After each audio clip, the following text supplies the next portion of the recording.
Prologue. Meet Sang-yu, an ordinary sophomore in college whose life was going well. He had a certain ability that allowed him to earn money, work many jobs, and even fight without having to lift a finger. That ability is known as cloning. This chapter showcases the future events that are to happen in later chapters, but also creates an exciting story of how Sang-yu would use his abilities to his advantage. Chapter 2.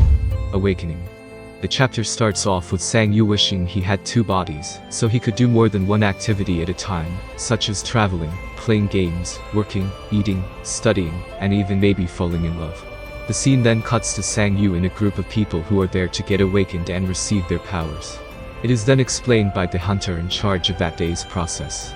He explains how there is a program known as the Awakening Program, which is a national-level system implemented by the government to help people awaken their powers.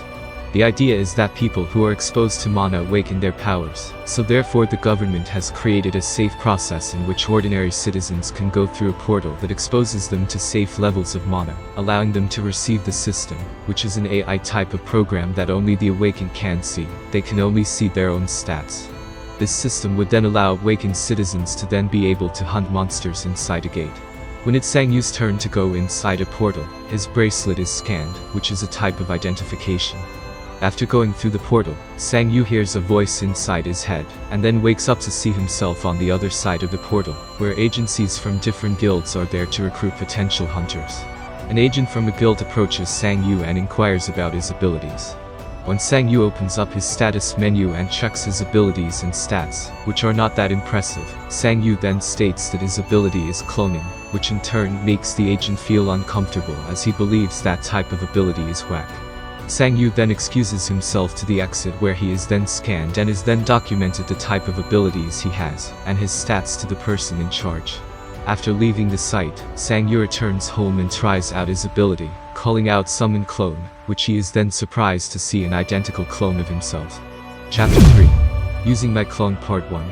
Sang-yu sees his naked chubby body, and asks his clone if he can touch him, to which the clone responds with a yes. Sang-yu is then stopped in his tracks as he has some dirty thoughts running wild in his head. After getting himself back in touch with reality, Sang-yu touches himself. I know, sounds weird, and is flabbergasted to find out that it's real flesh and not some sort of ghost.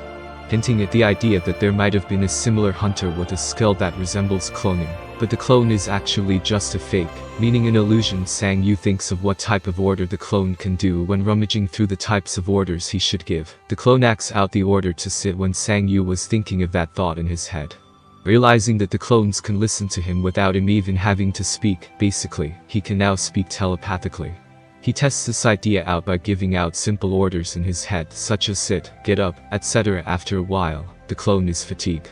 Sang-yu comes to the conclusion that the clone probably has the same type of stamina and stats that the original body has. A screen pops up in front of Sang-yu, stating that his stamina increased by 0.001, which is ridiculously low. We are then given a short overview of Jumper, George Lucas, an S-ranked hunter who is known as the first hunter to clear the most dangerous dungeon to exist, Odin's Tower. We are then cut to a short dialogue and monologue of Lucas hinting about an event that is to come 5 years from now. A month later, we see Sang-yu's clone running for him, and when the clone sits down to take a break, a person approaches him to give him some water, but the clone doesn't respond and just starts running again, but he seems much skinnier. We are then cut to Sang-yu, who seems to have lost 20 pounds, and is in much better shape in just 1 month. That is a ridiculous amount of pounds to lose in just 1 month. This man Sang-yu must have had the clone do exercises non-stop. Sang-yu then gives a summary of what he has found out about his abilities in the past month that he's been awakened. 1. Pain or damage his clones receive don't reflect back to him, it's the same thing vice versa. 2. His clone is unsummoned when it receives too much damage or exhausts itself to the brink of death. 3. The clone also changes alongside his original body. 4. He can give commands through telepathic communication even from a distance.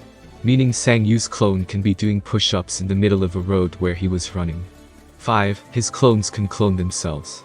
We are then given a flashback to Sang-yu researching his abilities and the idea of stats.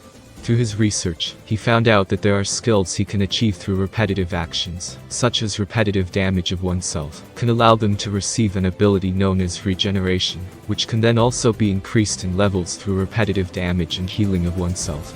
What was even more surprising was that a stat increase of 0.001 is believed to be extremely difficult to achieve through just exercise, which I found to be crazy, as that doesn't seem much of a stat increase. But I guess it's difficult to increase one's stats, so therefore even an increase of just 0.001 can have a major effect on a person's physique.